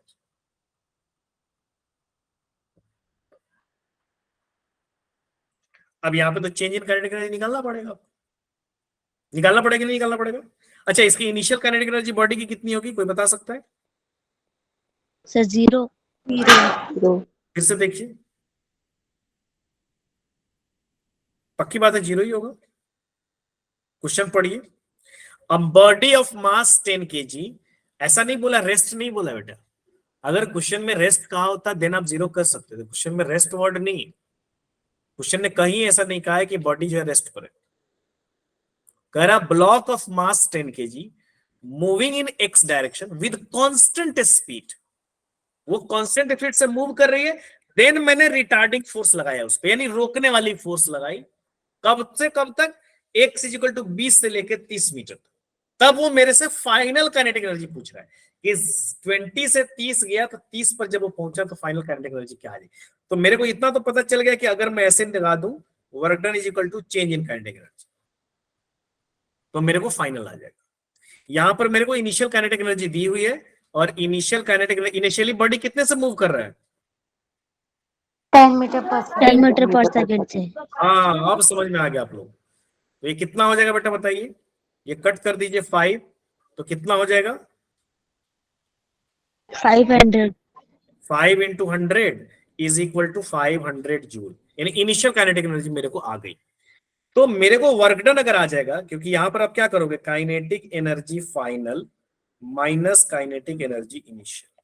अब मेरे को बोल रहा हूं मैं, वर्क डन अगर आप निकाल लो तो आप लगा सकते हो, क्योंकि आपको इनिशियल पता है। वर्क डन कैसे निकलेगा यहां पर? फोर्स देख लो, यहां पर फोर्स देखो और ये देखो, तो वर्क डन कैसे निकलेगा यहां पर? सर इंटीग्रेशन के थ्रू। इंटीग्रेशन, क्योंकि 0.1x वेरिएबल फोर्स, तो यहां पर क्या लगाओगे? W is equal to integrate करोगे आप F इंटू डी एक्स, कहां से? क्योंकि x के फॉर्मेट में 20 से लेकर 30। अब लगाइए इसको, कितना हो जाएगा बेटा? 0.1x इंटू डी एक्स, कहां से कहां तक? 20 से 30, यहां पर 20 से 30 दिया। अब 0.1 को तो वैसे ही रखे रहो, कितना हो जाएगा बेटा ये बताओ? 0.1 x का ये पावर 1 हो गया, नहीं कुछ दिया तो पावर 1, तो 1 पावर दिया रहेगा तो कितने से मल्टीप्लाई करोगे आप? x स्क्वायर डिवाइडेड बाय क्या हो जाएगा? 2 स्क्वायर। Square by 2। अब यहां पर आप क्या कर दो, एक बार फाइनल वैल्यू रख दोगे, एक बार इनिशियल वैल्यू रख दोगे। 20 से लेकर क्या करोगे आप? 30 करोगे। अब एक बार फाइनल वैल्यू रखो, कितना हो जाएगा? 0.1। अच्छा 0.1/2 को मैं बाहर निकाल लेता हूं, तो 0.1/2 एक बार क्या करोगे आप? 30 का स्क्वायर x की जगह पे, माइनस फिर क्या करोगे? 20 का स्क्वायर, जो भी वैल्यू आएगी वर्क डन आ जाएगी। कितना आएगा कोई बता सकता है? आंसर 475 जूल आएगा। 0.1/2 इंटू कितना हो जाएगा? 900 माइनस कितना हो जाएगा बेटा? 400, ये हुआ ना? सर 25। तो 0.1/2 इंटू कितना हो जाएगा? 500। इसको कट कर लो, एक जीरो आ जाएगी, तो एक जीरो से एक जीरो, हाँ 25 आ गया, यानी 25 जूल। अब आप लगा सकते हो work done is equal to क्या हो जाएगा? 25 joule. Work done is equal to 25 is equal to kinetic energy final minus initial kinetic energy कितना है बताओ? 500। उसको ले जाओ उधर, आपका निकल जाएगा, कहानी खत्म हो जाएगी। ठीक है कि नहीं? सही है? सही है सर। माइनस लगेगा, माइनस क्यों लगेगा? कोई बता सकता है माइनस क्यों लगेगा? क्योंकि सर फोर्स रिटार्डिंग है। स्टार्टिंग है, तो -25 हो गया, तो इसको करोगे -25 प्लस क्या करोगे बेटा? 500 is equal to kinetic energy, तो कितना हो जाएगा बेटा? Kinetic energy is equal to 475। अब आई समझ में बात की नहीं आई? आ गई सर। आ गई सर। ऐसे देखो, अब यहां पर क्वेश्चन कब पूछा गया था? ये 2015 में। अब इसने दोनों चीज चेक किया, एक तो इंटीग्रेशन से बच्चा को सॉल्व करने आ रहा है कि नहीं, क्योंकि वर्क डन यहां पर आप इंटीग्रेशन से ही सॉल्व कर सकते हो, और प्लस में चेंज इन काइनेटिक एनर्जी लगा दिया आपने। इसको सॉल्व करोगे आप खुद से घर पे, मैं इधर वाला मिटा दे रहा हूं, ठीक है ना? हिंट दे रहा हूं, इधर वाला मिटा दो ना, ये वाला। Yes sir. You can try at home. Answer मैंने टिक कर दिया, वहां पे देख सकते हो आप लोग, यहाँ पर मैंने आंसर टिक कर दिया। कोई प्रॉब्लम होगा वी विल आस्क मी, हम एक्स्ट्रा क्लास लगा लेंगे, एक्स्ट्रा आपको बुलाकर बता देंगे, कोई प्रॉब्लम हमको नहीं है, अभी हम फ्री है। If you have any problem I will, आपको कोई प्रॉब्लम है आप मेरे को क्वेश्चन बोलो ना, मैं 15 मिनट आधा घंटा आपके साथ सेशन कर लूंगा, आपको बता दूं, बट बनना चाहिए। अभी मैं भेजूंगा डीपीपी भी, आज आंसर की भी भेज दूंगा, पिछले बार तो इधर उधर हो गया था, आंसर की मैं नहीं भेज पाया, आंसर की भी भेज दूंगा, यू विल ट्राई। अच्छा यहाँ पर देखो क्वेश्चन कैसे सॉल्व करना। करा ball of mass 2 kg and another ball of mass 4 kg, दो बॉल है, are drop from 60 feet tall building after a fall of 30 feet each towards earth, their respective kinetic energy will be। दो ball है ना, दो ball है, यहां पर एक बॉल है, यहां पर भी एक बॉल है। एक बॉल बेटा 2 kg का है, एक बॉल 4 kg का है, दोनों को ड्रॉप किया गया 60 फीट से। कर 30 फीट पर दोनों की काइनेटिक एनर्जी का रेशियो क्या होगा? 1 का और 2 का। तो काइनेटिक एनर्जी क्या होता है? रेशियो पूछ रहा है ना, यानी काइनेटिक एनर्जी 1 भाई काइनेटिक एनर्जी 2, यही पूछ रहा है हमसे ना, दोनों बॉल का। तो पहले वाले बॉल की काइनेटिक एनर्जी कितनी हो जाएगी? 1/2 m1v1 स्क्वायर।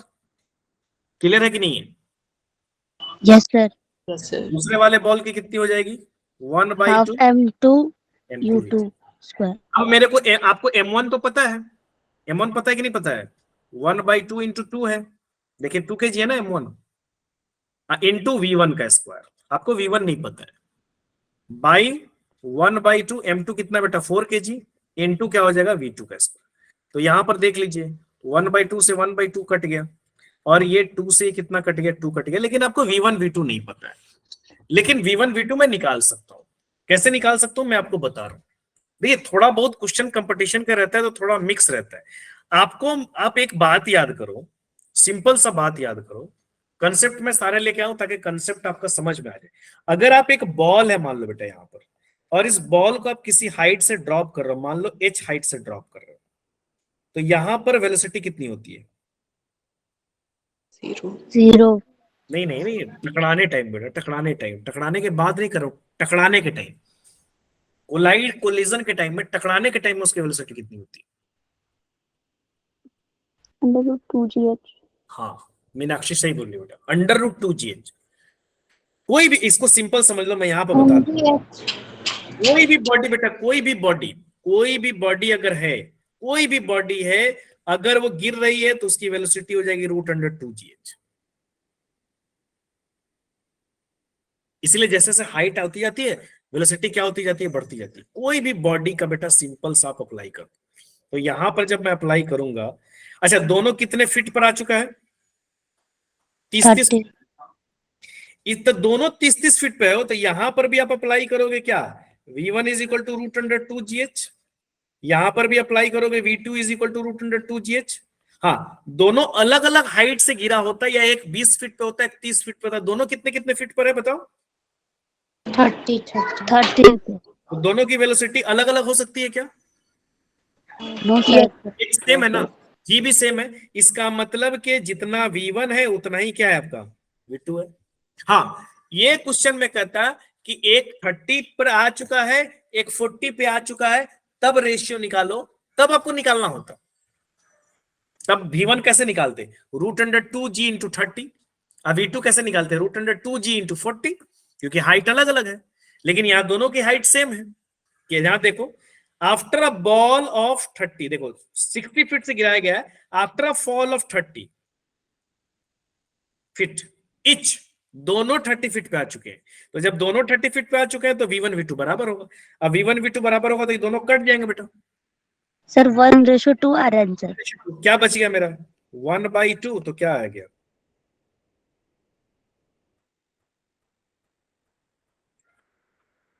देखो क्वेश्चन जो है ना इजी आता है, जो सिंपल सा कंसेप्ट है उसी पे आता है। हाँ, आपको थोड़ा सा उसको रिलेट करना पड़ेगा। रिलेट कैसे करना सीखोगे, प्रैक्टिस से। प्रैक्टिस नहीं करोगे रिलेट करना नहीं सीखोगे। जैसे आज मैं भेजता हूं वेरिएबल का, कांस्टेंट का, सबका भेजता हूं क्वेश्चन, देखो सॉल्व होता है कि नहीं आपसे। अब यहां पे देखो, two bodies with their kinetic energy are in the ratio 4:1। दो बॉडीज है, दोनों की काइनेटिक एनर्जी जो है, पहला की काइनेटिक एनर्जी 4:1 है, are moving with equal linear momentum, वो दोनों इक्वल लीनियर मोमेंटम से मूव कर रहे हैं, the ratio of their masses is. अच्छा, यहां पर आप कौन सा फॉर्मूला लगाओगे, काइनेटिक एनर्जी का ratio, energy equal to √2mT। Kinetic energy दिया हुआ है, मोमेंटम दोनों की कांस्टेंट है, तो कहीं ना कहीं काइनेटिक और मोमेंटम वाला लगाना पड़ेगा। आप कोई भी लगा सकते हो। हाँ, तो kinetic energy is equal to क्या होता है, काइनेटिक एनर्जी का मोमेंटम के साथ क्या रिलेशन होता है, p²/2m, या वो रूट अंडर वाला भी आप लगा सकते हो, यानी kinetic energy is equal to p²/2m।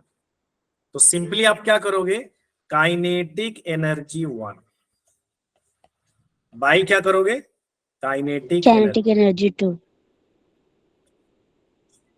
अब यहां पर क्या करोगे आप, काइनेटिक एनर्जी 1 क्या करोगे, p²/2m1 लगाओगे ना भाई, p²/2, यस सर। एनर्जी 2 क्या हो जाएगी, p², क्योंकि दोनों के p अलग अलग है, दोनों की p भी डिफरेंट होती तब मसला है था, पर दोनों इक्वल है इसीलिए दोनों p लीनियर इक्वल है। मोमेंटम। अब यहाँ कितना, हाँ p तो इक्वल है, तो p²/2m1 इंटू क्या हो जाएगा बेटा, 2m2/p²। अब यहाँ कट जाएगा, पी स्क्वायर से पी स्क्वायर कट गया, 2 से 2 कट गया। अच्छा, काइनेटिक एनर्जी का रेशियो हमको दिया हुआ है कितना, यानी यहाँ पर क्या बच गया आपका m2/m1 इज इक्वल टू क्या हो जाएगा 4/1। लेकिन वो आपसे क्या पूछ रहा है, मासेस का रेशियो। मासेस m2/m1 आया ना, लेकिन आपको चाहिए क्या, M1/M2 m1/m2 कितना हो जाएगा, 1:4 हो जाएगा। 1:4। अच्छा, ये तो मैंने समझाने के लिए बताया, इसका एक और तरीके से आप बना सकते हो। कैसे, मैं एक और ट्रिक बता रहा हूं जो थोड़ा जल्दी बन जाएगा। और आप ये अप्रोच ऑब्जेक्टिव, चूंकि आप नीट की तैयारी कर रहे हो तो ऑब्जेक्टिव ही लगा, तो ये क्वेश्चन आप ऑब्जेक्टिव में हमेशा अप्रोचेबल होगा ना, हमेशा आप अप्रोच कर सकते हो। कैसे, मैं बता रहा हूं, देखो यहां पर मैं बता दे रहा हूं। क्या करोगे आप बेटा, kinetic energy is equal to क्या होता है, p²/2m, यही हुआ ना। अब p क्या है, कांस्टेंट है, और 2 भी कांस्टेंट है। नंबर तो कोई भी कांस्टेंट रहता है, नंबर तो दोनों में आएगा ना, 1 वाले में भी आएगा, 2 वाले में भी आएगा। यानी मेरा आया है p²/2m। तो p² क्या है, कांस्टेंट, 2 भी क्या है, कांस्टेंट। अब यहां पर काइनेटिक एनर्जी कैसे डिपेंड कर रही है, kinetic energy inversely proportional to mass हो गया। समझ, मास नीचे है ना, ये भी कांस्टेंट, ये भी कांस्टेंट। तो आप क्या लिख सकते हो, kinetic energy 1 kinetic energy 2 is equal to m2/m। Inversely है, इसलिए 1 के जगह पे 2 लिखा, 2 के जगह पे 1 लिखा। अगर डायरेक्टली प्रोपोर्शनल, जैसे कोई चीज x डायरेक्टली प्रोपोर्शनल y है, तो आप लिख सकते हो इसका ratio x1/x2 is equal to y1/y2, क्योंकि डायरेक्टली प्रोपोर्शनल। लेकिन अगर x inversely proportional to y है, तब आपको ऐसे लिखना पड़ेगा x1/x2 is equal to y2/y। तो आप ऐसे भी लगा सकते हो, डायरेक्टली लगा दो कि सर मैं मोमेंटम बोल रहा है इक्वल, तो मोमेंटम अब यहाँ पे क्या हो जाएगा, सिंपल, आपका काइनेटिक एनर्जी क्या दिया हुआ है 1:4, तो सॉरी 4:1 दिया हुआ था ना, हाँ 4:1। Yes sir. तो यहाँ पर क्या हो जाएगा बेटा 4:1। तो यहाँ पर क्या हो जाएगा 4/1 इज इक्वल टू क्या आ गया m2/m1। तो m1/m2 इज इक्वल टू क्या हो जाएगा। आप ऐसे भी बना सकते हो, दिख रहा, समझ में आ रहा ना। नहीं तो यस आप सर। कभी कटा सकते हो, कोई प्रॉब्लम नहीं, वो थोड़ा टाइम लगेगा, इसमें टाइम आपको नहीं लगेगा। डन बेटा, बताइए आप लोग को समझ में आया कि नहीं है। यस सर, आ गया। Yes sir. Yes, sir. Okay. अब इस टाइप का क्वेश्चन भी बहुत आता है एग्जाम में, या तो मोमेंटम इंक्रीज कर दे सकता है या काइनेटिक। करा if the kinetic energy of A particle is increased by 300%, the momentum of the particle is increased by. पहली बात, किसी भी चीज का अगर आपको इंक्रीज बाय बताता है या परसेंटेज चेंज बताता है, किसी भी चीज का अगर परसेंटेज इंक्रीज या परसेंटेज डिक्रीज कुछ भी बोलता है, परसेंटेज इंक्रीज, तो हमेशा आप क्या करो, उसकी फाइनल वैल्यू यानी चेंज, फाइनल वैल्यू मैंने से चेंज, या इसको मैं ऐसे शायद साइड में लिख देता हूं, किसी भी चीज में अगर आपको परसेंटेज चेंज पूछ रहा है, तो आप लिखो ऊपर में चेंज, नीचे में हो जाएगा ओरिजिनल वैल्यू इंटू 100%। ये लॉजिक हर जगह लगेगा, चाहे वो लेंथ का इंक्रीमेंट, रेजिस्टेंस का इंक्रीमेंट, किसी भी चीज का निकालना है। क्वेश्चन कह रहा है if the kinetic energy of A particle is increased by 300%, मतलब काइनेटिक एनर्जी को 300% बढ़ा दिया गया। तो कह रहा the momentum of the particle is increase bye, momentum कितना बढ़ जाएगा। तो मैं ऐसा करता हूं ना, मैं इनिशियली काइनेटिक एनर्जी को कितना मान लेता हूं 100, जब भी इंक्रीज करेगा ना तब 100 मान लो, थोड़ा आपका कैलकुलेशन इजी, मैं अपने से मान ले रहा हूं। तो मैं काइनेटिक एनर्जी इनिशियल कितना मान ले रहा हूं 100, मैंने अपनी तरफ से मान लिया, क्वेश्चन में नहीं दिया हुआ, मैंने अपनी। अब करा 300% और बढ़ा दिया गया, तो फाइनल काइनेटिक एनर्जी कितनी हो जाएगी 100। 100 तो मेरे पास था ना, मैं आपके पास 100 रुपया है, और मैं कहूं कि आपके रुपया को मैंने 300% और बढ़ा दिया, तो आपके पास टोटल रुपया कितना हो जाएगा 400. 400। आपके पास था ही, तो 100 अब प्लस कितना हो जाएगा 300, यानी फाइनल काइनेटिक एनर्जी कितनी होगी 400। अब इनिशियल कितनी हो जाएगी, मोमेंटम क्या, अभी फॉर्मूला मैंने आपको बताया, देखो यहाँ ऊपर, kinetic energy is equal to, अगर हाँ kinetic energy equal to p² by 2m, या p निकालना हो तो √2m kinetic energy. √2m kinetic energy हो गया। अब मैं अगर आपको यहां पर मोमेंटम निकालना होगा तो √2m काइनेटिक एनर्जी कितना है 100, यानी कितना हो जाएगा बेटा √200m। अच्छा फाइनल मोमेंटम कितना हो जाएगा √2m इंटू फाइनल मोमेंटम कितना है मेरा 400, फाइनल काइनेटिक एनर्जी तो 400 है ना, तो फाइनल मोमेंटम मैंने निकाल दिया, तो फाइनल मोमेंटम कितना आया मेरा 800 8m। अब मैं बोल रहा हूं किसी भी चीज का चेंज निकालना है तो final minus initial divided by initial, तो यहां पर परसेंटेज चेंज इन मोमेंटम आपसे पूछ रहा है, तो फाइनल मोमेंटम कितना है बताओ 800 माइनस इनिशियल मोमेंटम कितना है 200 200 है डिवाइडेड बाय इनिशियल कितना है इनटू क्या करो 200 अब इसमें 200m कॉमन ले लो आप, 200m जो है कॉमन ले लो, 200m कॉमन ले लोगे तो कितना बच जाएगा, ऊपर में 200m कॉमन लो, यहां देखो इधर मैं बता दे रहा हूं, ऊपर में आप 200m कॉमन लो तो क्या बच जाएगा √100, क्या बचेगा यहाँ पर 200 800 200 अगर आपने कॉमन ले लिया √200 रूट में कितना बच जाएगा 4 माइनस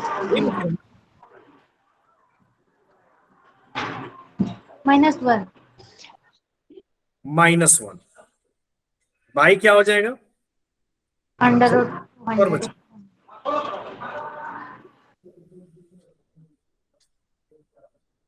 √4 ही बचेगा ना बेटा, यस सर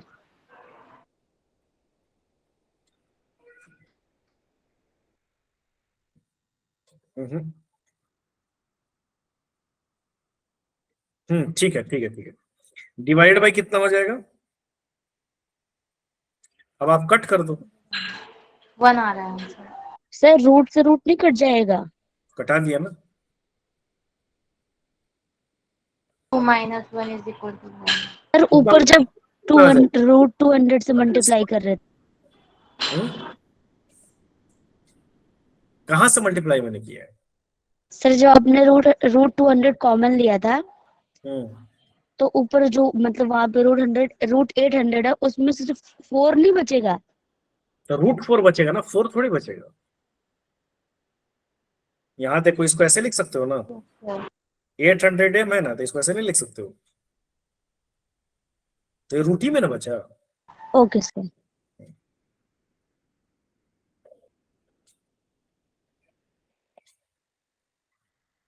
ठीक है, तो कितना आ गया 100% आ गया, 100% आया कि नहीं है, यस सर आ गया आंसर।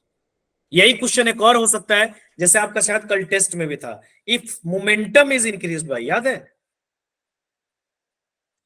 टेस्ट दिए थे कल का, कल के टेस्ट में क्वेश्चन था इफ यहां पर तो काइनेटिक एनर्जी इंक्रीज है, अगर यही क्वेश्चन होता है कि if momentum is increase by 100% then by what percent kinetic energy increase, तो कोई दिक्कत नहीं, मोमेंटम को 100 मान लो, अगले मोमेंटम को 200 मान लो, अगर मोमेंटम 100% इंक्रीज हो गया।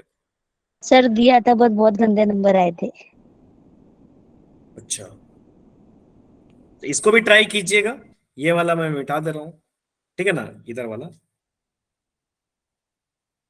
ये सब आप घर पे ट्राई करेंगे जो मैं आपको एज ए मिटा दे रहा हूं, यानी इसका फाइनल सॉल्यूशन जो है वो एज अ होमवर्क रहेगा आपके लिए। एक और दिया था ऊपर, यस सर काइनेटिक एनर्जी वाला दिया था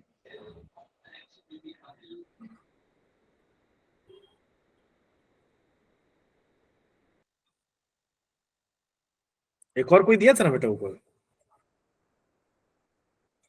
बता दिया था क्या, यस सर काइनेटिक एनर्जी वाला दिया था वर्क डन वाला हाँ ये वाला, यस सर यही था ये दोनों को आप घर पे ट्राई करेंगे।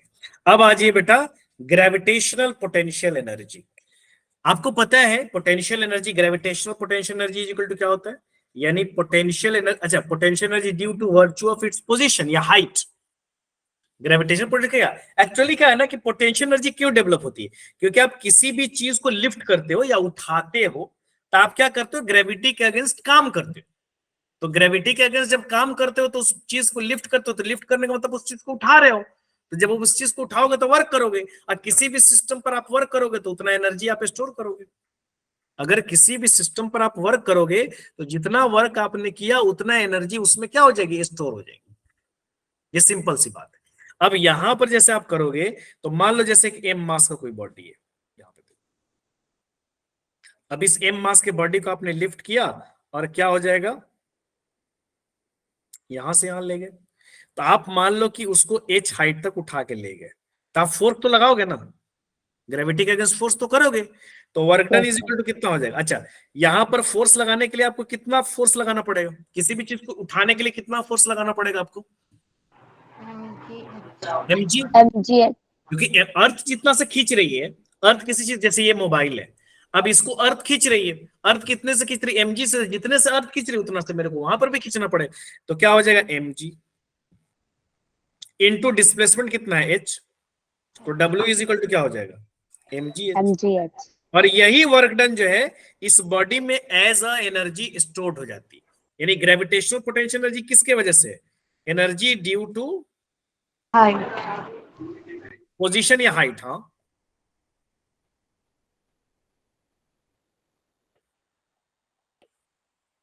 With respect to earth. तो यहां पर potential energy is equal to क्या हो जाएगा, यू इज इक्वल टू, या मैं पी लिख देता हूं,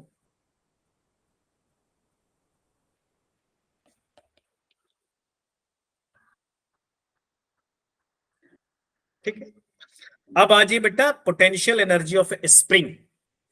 यहां पर भी स्प्रिंग पे आप क्या करते हो, वर्क करते हो कि नहीं करते हो, वर्क करते हो ना किसी स्प्रिंग पर। एक्चुअली क्या है ना, जब भी जैसे मान लो बेटा ये एक स्प्रिंग है मान लो, अब ये स्प्रिंग जो है न्यूट्रल है, अभी न्यूट्रल का मतलब x इज इक्वल टू 0 पर है ये, अभी इसमें कोई एनर्जी नहीं है, या कोई एनर्जी होगी भी तो उससे हमको मतलब नहीं है। अब आप क्या करोगे, इसको खींचोगे, इलोंगेट करोगे।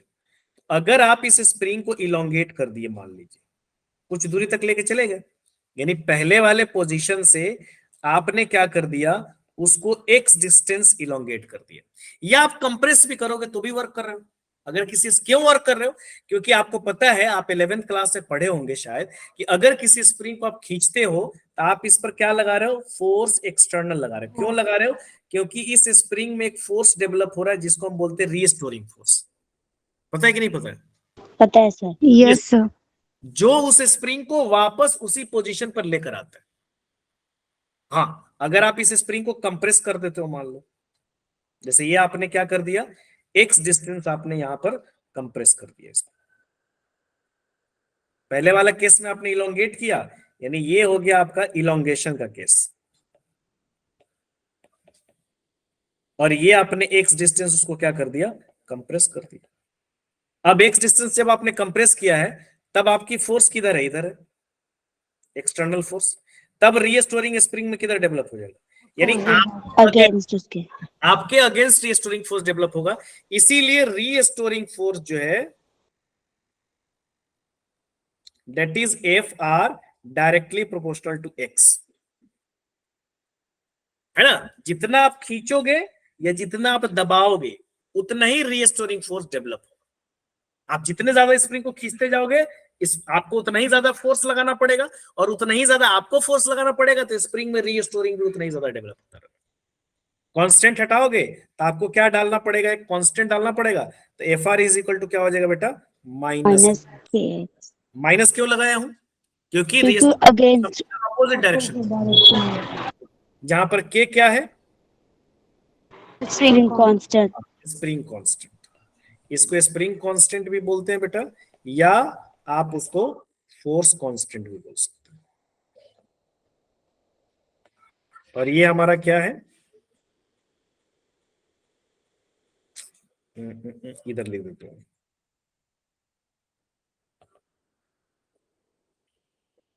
तो पोटेंशियल एनर्जी ऑफ स्प्रिंग जो होगा, अगर आपने एक्स डिस्टेंस इलोंगेट किया तो u is equal to 1/2 kx²।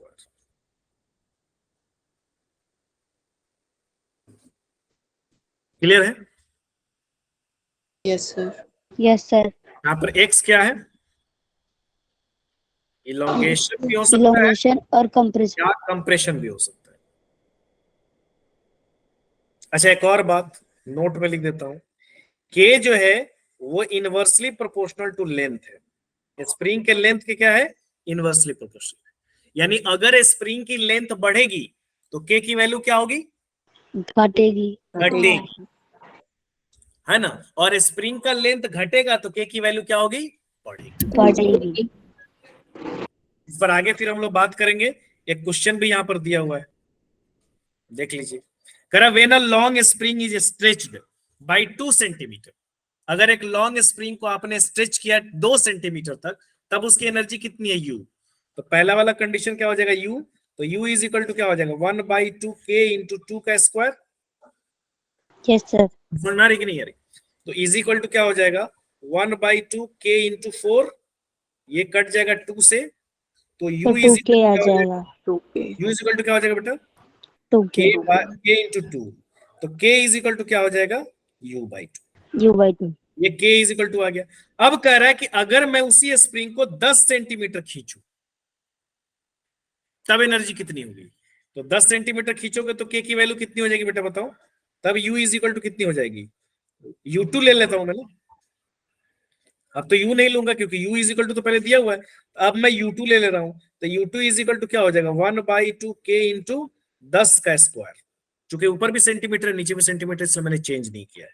तो u2 इज इक्वल टू क्या हो जाएगा, 1/2। अच्छा, तो के की वैल्यू तो फिक्स होती है एक स्प्रिंग के लिए, तो के की वैल्यू मेरी आ चुकी है। तो यहां पर मैं के की जगह पे पुट कर सकता हूं कितना, u/2 पुट कर सकता हूँ, नहीं कर सकता हूँ। Yes sir. पहले मेरा के आ चुका है ना, तो मैं पुट कर सकता हूँ। इंटू मैं क्या कर दिया, 100। अब ये कितना हो गया, u इंटू 100 बाई क्या हो गया 4, कट जाएगा 25, यानी नेक्स्ट जो एनर्जी मेरी हो गई 25।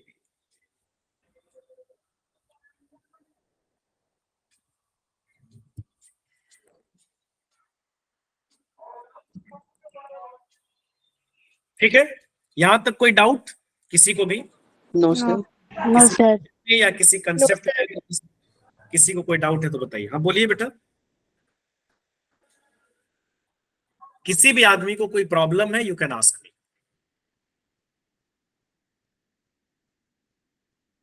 सर आपने आज का पहला टॉपिक क्या कराया था। पहला टॉपिक शिखा, यस सर। एक मिनट रिकॉर्डिंग जरा स्टॉप कर दूं।